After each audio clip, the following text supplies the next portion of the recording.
segue in actually to my topic of visual learning. So visual learning, y'all may be familiar with that phrase, maybe not. A little bit more right now. So visual learning is the ability to do, basically in a nutshell, two things. It's the ability to understand and see and interpret and make meaningful images or graphs or pictures, anything that's visual.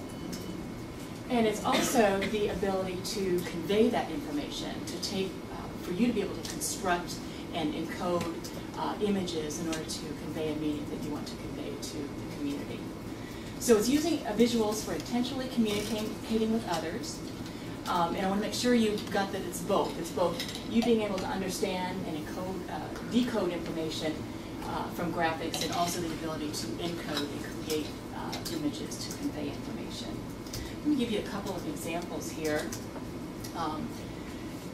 These images will convey information, and they may convey information, you may receive information differently from one another, depending upon your level of knowledge of, like, fingerprints or of MRIs or something like this. So we're each receiving some information from these images, but they may or may not be very meaningful. For this one, real quick, does that say anything to you? Well, if you were my father, you'd be like all over this. This is about amateur radio and the different frequencies on where you operate, you know, a 10 meters phone or whatever. Here's some information presented that even a child can get, okay? This is Zion National Park, and those are one of the Court of the Patriarchs. So this is the visual information I was talking about here. So you can see it's got little diagram of the different peaks there. Here's some information. You may see this as a map real quick. If you've been in California very much, you might see this as Sequoia and Kings Canyon National Park. It tells you kind of the terrain, what type of trees and things you'll find in different areas. This might be interesting to you. It would be very interesting to you if you were studying the habitat of pine martens. You want to know where they're living, okay? We have one or two more. I don't know if this speaks to anybody. This first measure of this piece. Any piano players in here? Well, I won't hum it for you, but it's the first measure of Beethoven's Pathétique, very dramatic piece, one of my favorites. All right, so I've given you a few examples. Let me give you a few of the exciting and tumultuous components of visual literacy. Okay, so one area is this idea of a verbal and a visual divide.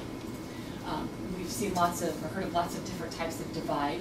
This is the notion of, historically, we've treated verbal literacy and visual literacy differently, separately, and with varying degrees of importance. This goes back to ancient Greece, where intellectual activities, disciplines like mathematics, philosophical discourse, or rhetoric, treated as very privileged.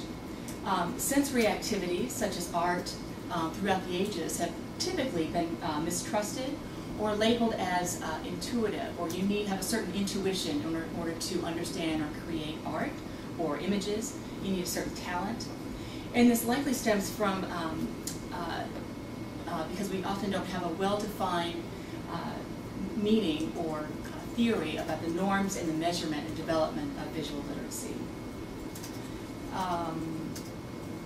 More recently, scholars of visual literacy would argue that visual communication is no more esoteric, no more magical than writing or verbal literacy is.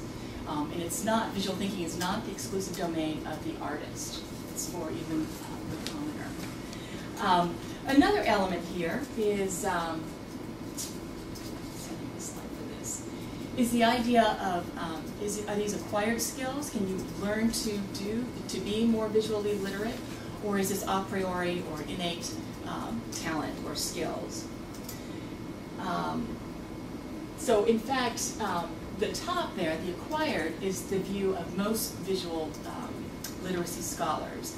They're very focused on, everybody can learn how to do this. We can refine and hone our skills in order to better understand images and to better encode them for better communication. Although some scholars in this field feel this is more of a natural process, this is innate, that in fact we all have, so it's a natural ability that we all have.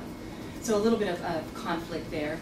There are lots of recommendations on how to best teach and how to best create an environment to improve visual literacy.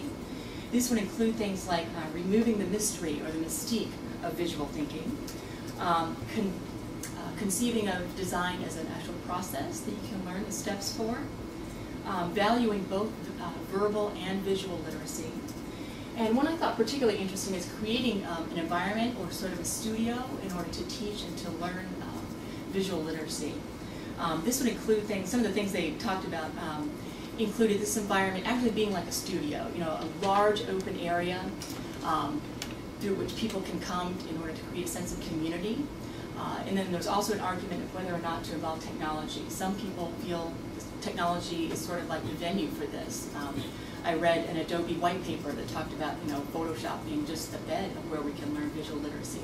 Some people feeling, on the other hand, that technology just gets in the way of our learning to connect with our inner ability to be visually literate. Another paper that I thought was particularly interesting was someone who took a look at the 3 theories of technology, which actually I was not familiar with, but maybe, and then applying that to the world of the image.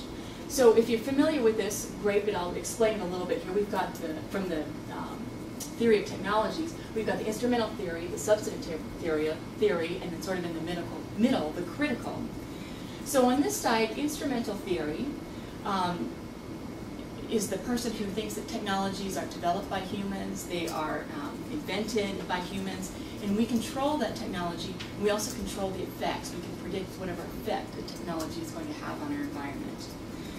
Technology has no inherent values or what else? No inherent ideologies. So if you apply this to the visual world, this would mean that visuals, looking more critically here, visuals may be oversimplified, but they're in our world, we can create them, we control them, and we can control their effects. So then way on the other side of the field here, the substantive theory, talking about technology in particular, technology is determined and predicts the tools that have the effects on our world. And their effects can't be predicted, okay? So technology can, you know, kind of get going on its own and have a snowball effect. So these results of technology can never be controlled and can be damaging to people. Social systems then become the products rather than the masters of technology. So applying this to the visual element, this theorist would see visuals as potentially a demonizing power, okay? It could be potentially misleading and damaging to society, to put a lot of value on the image. You can't necessarily control the effects. So kind of in the middle here, we always have the middle balancing factor is this critical theory that will take some of the elements from each of these. This theory believes that there is a scenario in which we can create benevolent technology and control it to have beneficial effects on our society, desirable ends. Let's see. One illustration here of the substantive theorist believing that illustrations are the charlatans deceiving the students and distracting them from the truth on the words of the page. This would be somebody looking at like a movie of like a dinosaur, like a documentary of a dinosaur world, how they're usually animated or they're made to be very realistic looking. Well, this theorist would see that as very damaging. That's putting ideas into your head that we don't really know. We may not know the exact color of their skin or all of their behavior. So that's creating things, it's creating a false belief on the part of the viewer of this information.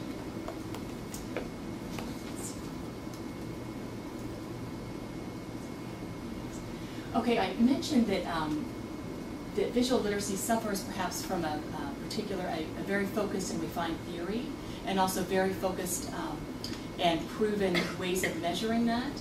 One of the items I read talked about, the name of this here, the Berliner Intelligence Structure Test, one of those intelligence tests. It's actually a huge test, comes from about 2,000 different tests, if anyone's taken this.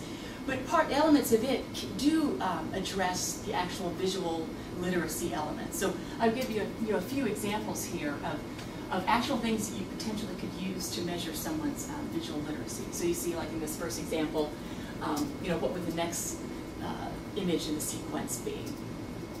So I think I know what it is, right? I think it's like the clock going around, so it would be the, just the bottom half of that. And then this one I would assume would be kind of removing elements of that Roman numeral too, right? They had a few more examples. Try your handout, see if you can measure your visual literacy here. So which, if you were to recompose these, does it make up any particular one of these images here? I'm going to take a wild guess. It just sort of looked like one of the games from Nintendo DS. Oh. Big brain again, like it's E. I think it's E, yeah, it's E. But these tests here, they have a real matrix and everything. They're measuring particular things. In this test, they are measuring, they have 5 measures. They're measuring things like your processing speed, how long does it take you to kind of figure that out? Your memory, how effective are you at storing this information and then recalling it, in your knowledge map? How creative are you? How well can you express the concepts of visual meaning? For example, another test that measured creativity was they give you kind of a phrase and they ask you to illustrate this in at least 5 ways. You try to do as many as you can. And then processing capacity looks at the ability to imagine future events, to abstract concepts from the data and recognize associations with events. So that was just one of the examples on how to measure this visual literacy. So I think that was my last slide here. Just to recap here, introducing, of course, here the verbal literacy here that I'm going to then couple with the visual literacy that I've just shown you, because that's been proven to the multimodal is more effective at delivering and learning. Visual literacy relates to using visuals to intentionally communicate. Remember, there's 2 aspects of it: to construct and to also create meaning from visual images. So you need to be able to successfully decode and understand images given to you, as well as encode and create images to be able to communicate effectively. So did I communicate very much about visual literacy? Yes. Okay, any questions or anything? Okay, probably out of time. Okay. Thank you. All right. Yeah.